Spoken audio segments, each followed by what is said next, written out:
Di Indonesia bagian timur, benang-benang tak hanya dirajut menjadi kain, tapi juga menjadi warisan budaya. Di setiap helai benang yang bertaut, tersembunyi kisah tentang tanah, tangan, dan tradisi.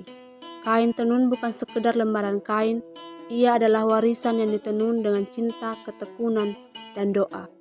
Tangan-tangan perempuan Sumba menenun warisan leluhur. Setiap motif bukan sekedar hiasan, ia adalah bahasa, doa, dan cerita tentang kehidupan, kematian, dan alam semesta. Di sini, kain bukan sekedar penutup tubuh. Ia adalah jati diri, kebanggaan, dan penghubung antara manusia dan alam, antara dunia yang terlihat dan yang tak kasat mata. Benang-benang diwarna dengan akar dan daun, ditenun secara perlahan oleh tangan-tangan perempuan yang mewarisi ilmu dari ibunya, dari neneknya, dari leluhurnya. Di setiap helai benangnya tersembunyi makna, simbol, dan sejarah. Kain tenun Sumba Timur bukan hanya ditenun, ia dilahirkan. Inilah kisah tentang benang yang menyatukan generasi, kisah tentang perempuan yang menjadi penjaga budaya.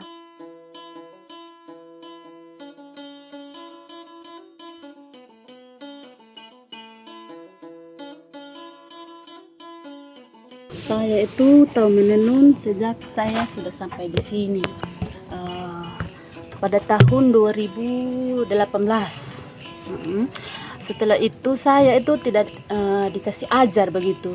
Saya pergi di tetangga, lihat tetangga yang kerja, saya lihat saja begitu. Baru saya coba praktekkan untuk belajar begitu, supaya saya tahu bagaimana cara mengerjakan kain tenun. Saya hanya pantau-pantau orang kerja begitu.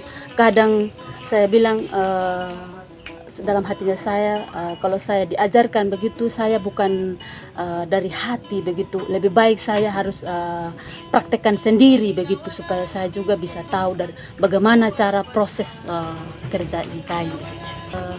Maknanya itu karena saya bukan saya hanya pewaris begitu, tidak ada makna apa-apa, kita hanya mewariskan kain tenun dari nenek moyang kita saja.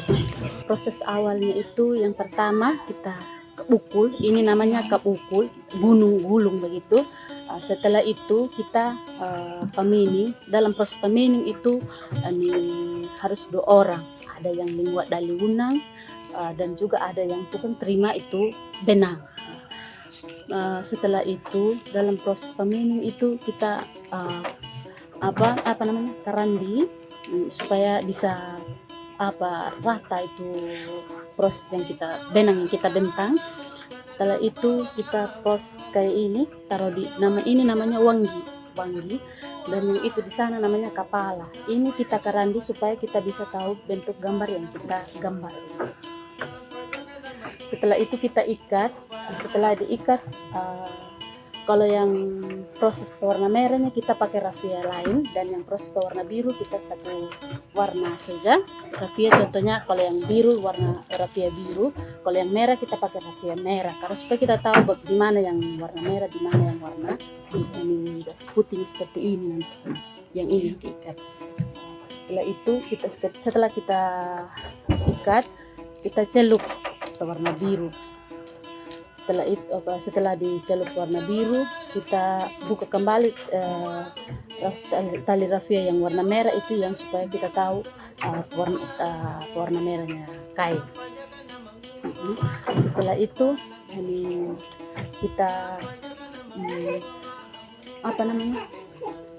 kemiri sama dia supaya kita dapat hasil ini. Ketika kita warna merah, supaya bisa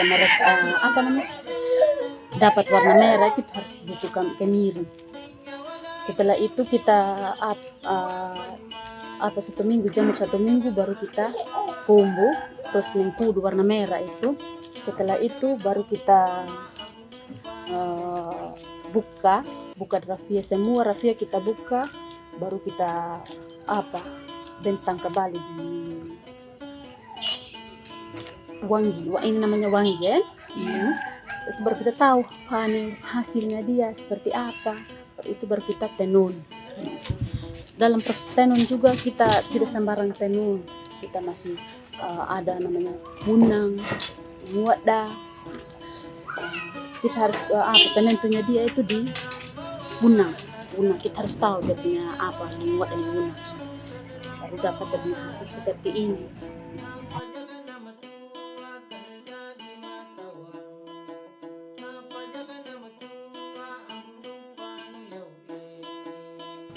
Ini namanya motif tola ratu. Tola ratu itu adalah bentuk corak yang sambung menyambung, ya. Gambarnya sambung menyambung dan melambangkan hubungan manusia dengan manusia dan lingkungan, serta menuntut masyarakat adat untuk berperilaku sesuai tentang nilai dan keyakinan yang dianut.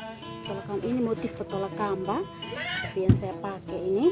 Motif petola kamba itu corak menggambarkan tangga naik atau panungu hei dan tangga turun atau panungu puru dalam pemahaman Marapu.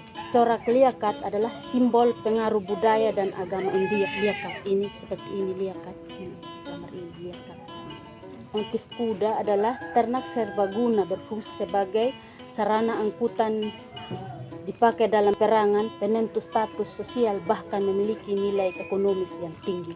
Motif ayam jantan dipelihara secara khusus untuk dipergunakan sebagai hewan kurban dalam pelaksanaan ritual kepercayaan Marapu. Kalau kakak tua atau kakak, ada ungkapan dalam bahasa Sumba yaitu kakak manuk kanguhurung pirihu pauli kakak makanguhurung pirihu pauli, artinya kakak tua yang berkelompok, muri yang berkawan. Simbol kakak tua melambangkan persekutuan dan kesatuan, mencerminkan jiwa orang Sumba dalam pengambilan keputusan sebagai urusan melalui jalan musyawarah untuk mufakat.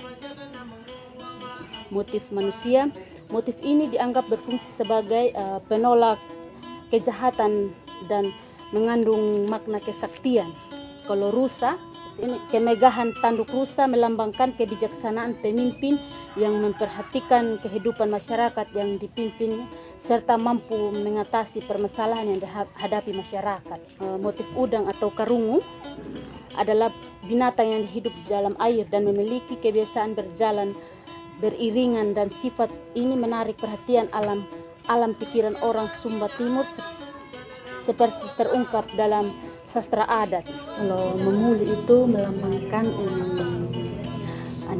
rahim seorang ibu saja.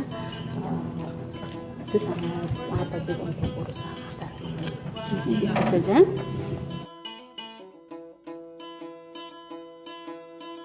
Kalau tantangan dalam apa itu, contohnya dalam proses pewarna itu saat sekarang kan sulit untuk mendapatkan warna.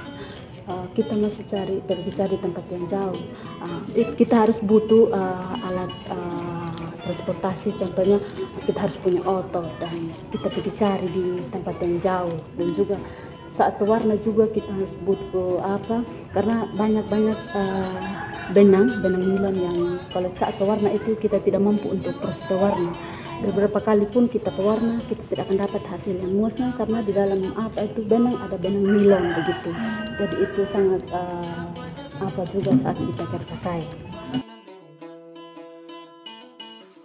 Saya semoga generasi muda terus mewariskan tenun ikat, karena ini adalah generasi dari nenek moyang kita.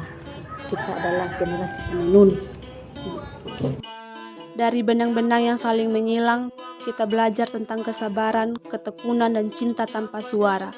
Kain tenun Sumba Timur bukan hanya hasil karya, ia adalah warisan yang terus hidup. Di tengah derasnya arus zaman, para penenun tetap bertahan.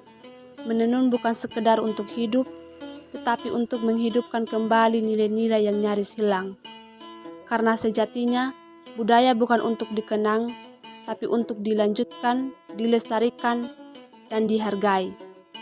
Selama masih ada yang menenun, kisah Sumba akan terus abadi di dalam kain dan di dalam ingatan kita. Ini bukan sekedar akhir cerita, tapi awal dari kesadaran kita untuk menjaga warisan yang begitu berharga.